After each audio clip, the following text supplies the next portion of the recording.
بسم اللہ الرحمن الرحیم۔ السلام علیکم محترم سامعین اور عزیز طلبہ کرام، امید کرتا ہوں کہ آپ تمام احباب خیر و عافیت سے ہوں گے۔ آج کا ہمارا سبق نمبر 127 ہے، جس میں ہم شاعر عامر بن الطفیل کو پڑھیں گے۔ ان کے 2 اشعار ہیں، تو آئیے پڑھتے ہیں اور سمجھتے ہیں۔ وقال عامر بن الطفیل قضى الله في بعض المكاره للفتى برشد وفي بعض الهوى ما يحاذر ألم تعلمي أني إذا الإلف قادني إلى الجور لا أنقاد والإلف جائر۔ ترجمہ ہے، قضى اللہ، اللہ تعالی فیصلہ کرتے ہیں،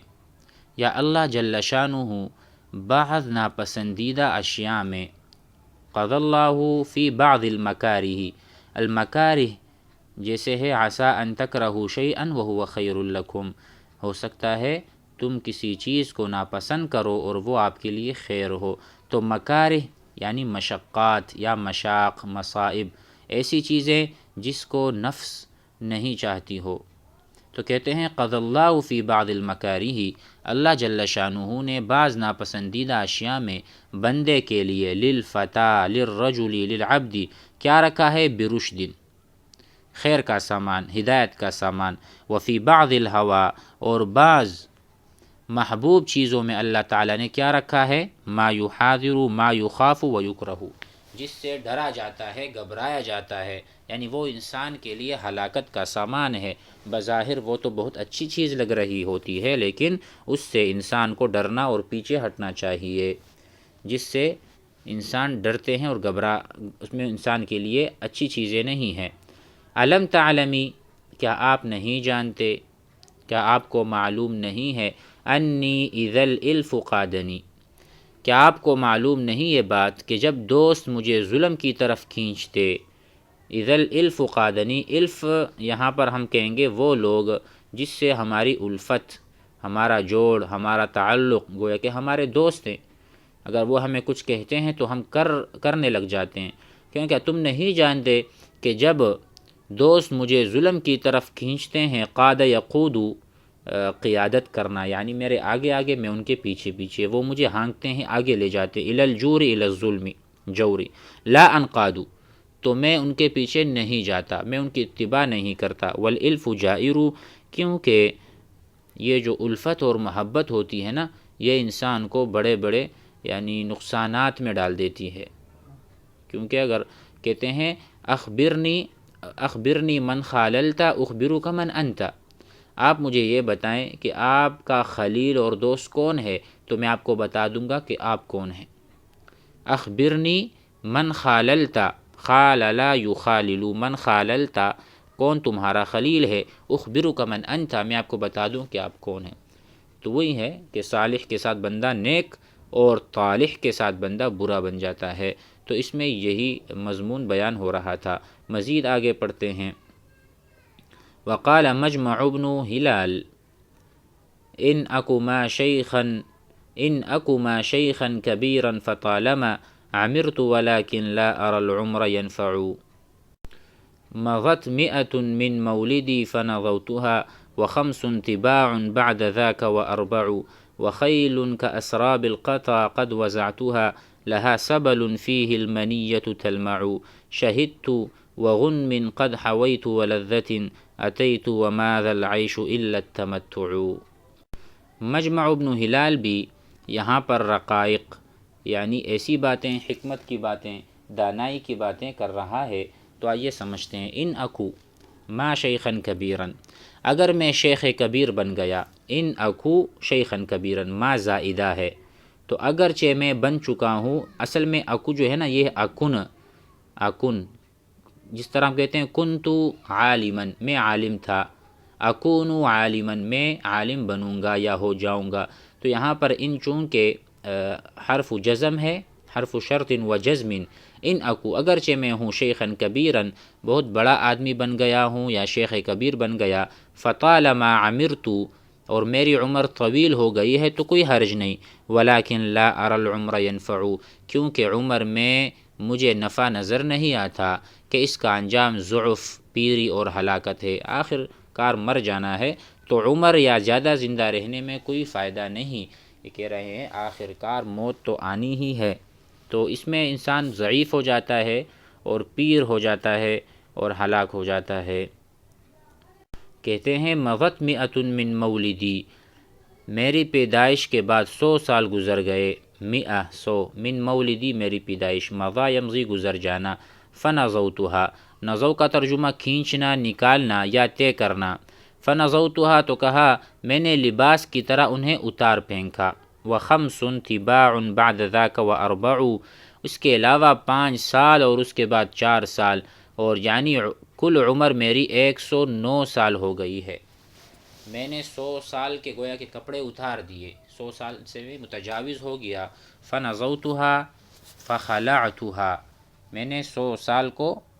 اکھاڑ پھینکا، وخمس تباع، اس کے بعد 5 سال بھی میں نے گزارے، وبعد ذلك اربع، 4 سال بھی، تو ٹوٹل ملا کے کل ملا کے 109 سال میری زندگی ہے۔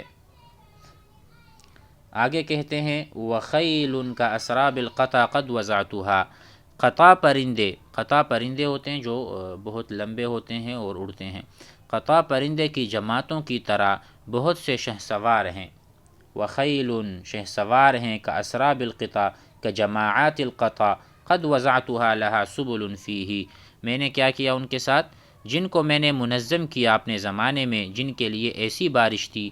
جس میں موت چمکتی ہے، یعنی وہ بارش کے قطروں کے مانند پے در پہ آنے والے تھے، میں نے ایسے بڑے بڑے لشکر کو تربیت دی ہے، یہ بتانا، لہا سبل فیہ المنیہ، منیہ کہتے ہیں موت کو، تلمع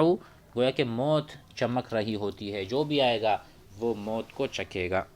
شہدت وغنم قد حویت ولذۃ، اور میں نے کیا کیا، کہتے ہیں میں نے ان کے پاس حاضر ہوا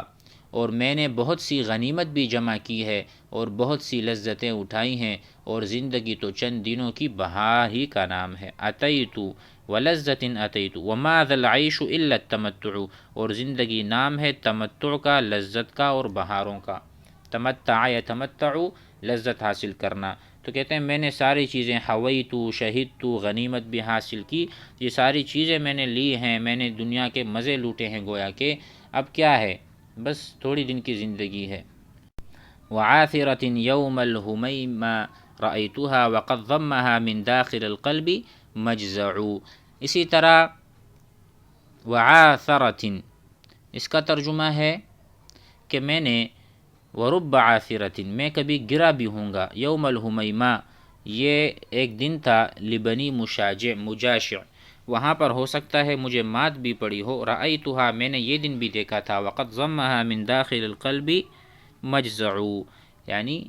بہت زیادہ خوف بھی مجھے حاصل ہوا کئی دنوں میں، یعنی بعض ایسے حالات بھی آئے تھے جس میں بھی گھبرایا تھا، لہا غلل لہا عطش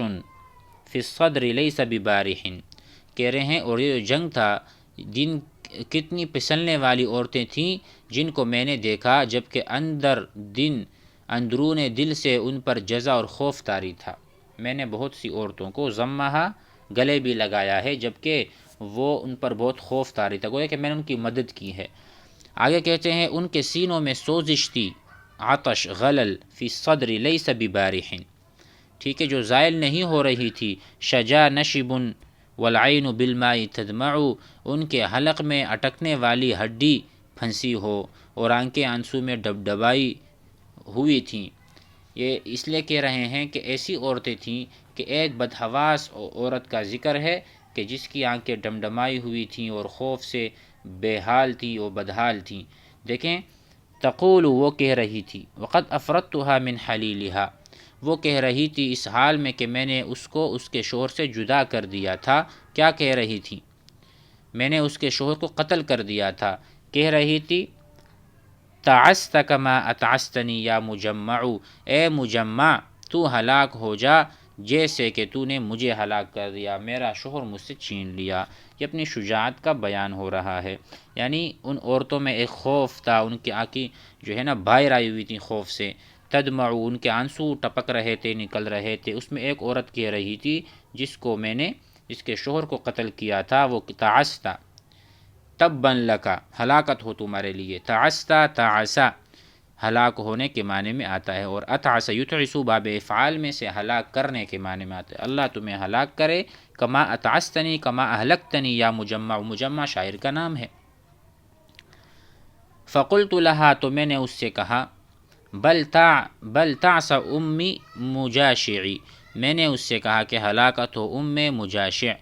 ہلاکت ام مجاشع کے لیے ہو، وقومی کی، اور تمہارے قوم کے لیے ہو، حتیٰ خدک اليوم اضرع، اور تو تیری قوم کے لیے، حتیٰ کہ تیرا چہرہ آج ذلیل ہے، خدو کی، الخد یہ جو گال ہے، اضرع اذل ذلیل ہیں بہت زیادہ، عبأت له رمحا طویلا وعلتا، میں نے کیا کیا، اس عورت کے لیے میں نے ایک تیر اپنے اس میں سے نکالا اور اس کو میں نے تیار کیا، میں نے اس کے شوہر کے لیے ایک لمبا نیزہ اور ایک ہتھیار تیار کیا تھا، جب اس کو حرکت دی جاتی تو یوں معلوم ہوتا جیسے آگ کا شعلہ بلند ہوا، عبأت له رمحا، اس کے شوہر کے لیے، رمحا نیزہ، طویلا لمبا، وعلتا ہتھیار، کأن قبس، قبس کہتے ہیں جب آگ میں سے شعلے اٹھ رہے ہوں، قبس، قرآن میں بھی ہے قبسا، یعلا یرتفع بها حین تشرع حین تحرک، ایسا مضبوط اور چمکدار نیزہ، گویا کہ اس سے آگ اس سے نکل رہی ہو، تو اس کے شوہر کو اس سے قتل کیا تھا۔ اور آخری شعر ہے، وَكَائِن ترکت من کریمۃ معشر علیہا الخموش ذات حزن تفجع، اور میں نے قبیلے کی بہت سی شریف عورتوں کو اس طرح چھوڑا کہ اس کے چہروں پر خراشیں تھیں، ترکت من کریمۃ، میں نے چھوڑا بہت سی کریمہ، بہت سے عورتوں کو، معشرین جماعت میں سے، علیہا ان کے چہروں پر، الخموش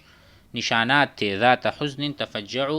یعنی غم کی حالت میں تھیں، اور خراشیں ان کی چہروں پر اور اپنے مقتولین پر وہ درد مند تھیں، گویا کہ میں کسی پر رحم نہیں کرتا تھا جنگ کی حالت میں۔ آگے پڑھتے ہیں،